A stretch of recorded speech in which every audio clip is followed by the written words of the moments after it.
जय रघुवीर समर्थ. माझ्या या जय जय रघुवीर समर्थ या चॅनलवर तुम्हा सर्वांचं स्वागत.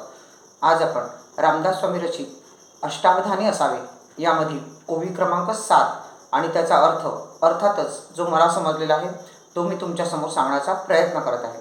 या श्लोकामध्ये रामदास स्वामी असे म्हणतात, संग वाईट टाळावा, सज्जन संग धरावा, सज्जन वाईट टाळावा, सज्जन संग धरावा, शास्त्रीय बुद्धी धरावी, शास्त्रीय बुद्धी धरावी आणि स्वधर्माचा विचार करावा.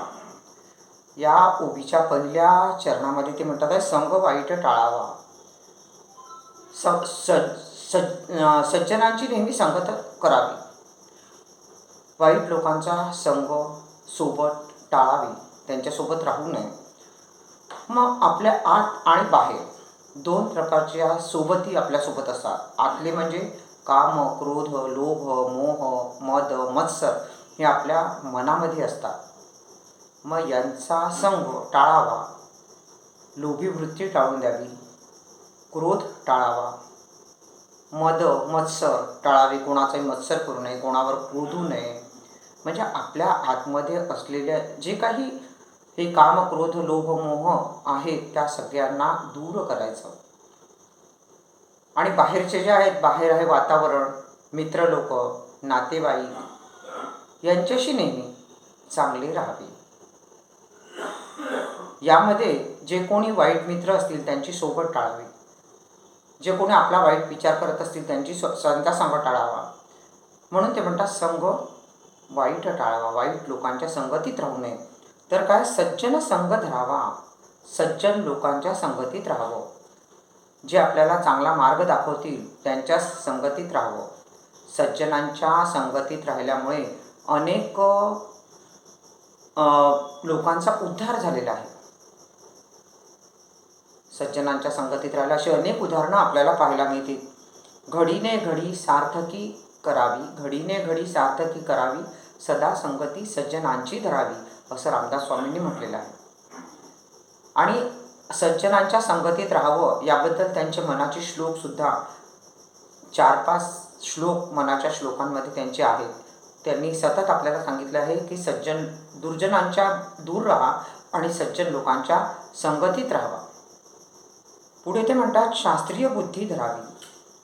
शास्त्रीय बुद्धी म्हणजे ज्या बुद्धीने सारासार विचार करता येईल अशी बुद्धी धरावी. आपल्याला समजते चांगले काय वाईट काय, तर जी बुद्धी आपल्याला चांगलं करण्यास प्रवृत्त करते ती प्रवृत्ती धरावी. सज्जन लोकांच्या संगतीत राहावं, शास्त्रीय बुद्धी धरावी, दुर्जनांचा संग टाळावा आणि पुढे ते म्हणतात स्वधर्माचा विचार करावा. रामदास स्वामींनी दासबोधामध्ये एक वैदिक धर्म, महाराष्ट्र धर्म आणि स्वधर्म सांगितलेला आहे.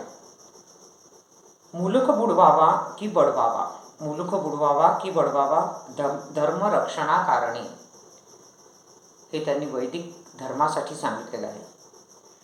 महाराष्ट्र धर्मासाठी ते म्हणतात, महाराष्ट्र धर्म उरला नाही तुम्हा कारणे. ज्यावेळेस शिवाजी महाराजांचा काळ होता, शिवाजी महाराजांचा राज्य चालू व्हायच्या आधीचा जो काळ होता, त्या काळामध्ये अनेक राजवटींनी आपल्यावर अन्याय केले होते, अत्याचार केले होते. तर त्याकरता म्हणतात की त्यांनी तेव्हा म्हटलेलं आहे की स्वधर्म जागृत ठेवावा. मनुष्याने स्वतःच्या धर्माविषयी स्वाभिमान असावा, स्वतःच्या धर्माविषयी आदर असावा. म्हणून हे अष्टावधी श्लोकामध्ये 7व्या क्रमांकाची ओवी खूप चांगली आहे. अत्यंत सोपा असा अर्थ आहे. मला जो समजला तो मी तुमच्यासमोर सांगण्याचा प्रयत्न केलेला आहे. तुम्हाला जर माझं चॅनल आवडत असेल तर त्याला लाईक, शेअर आणि सबस्क्राईब करायला विसरू नका. धन्यवाद. शुका सारिखे पूर्ण वैराग्य जाचे, वसिष्ठा परिज्ञान योगेश्वराचे, कवी वाल्मिका सारिखा मान्य ऐसा, नमस्कार त्या सद्गुरु रामदासा. जय जय रघुवीर समर्थ.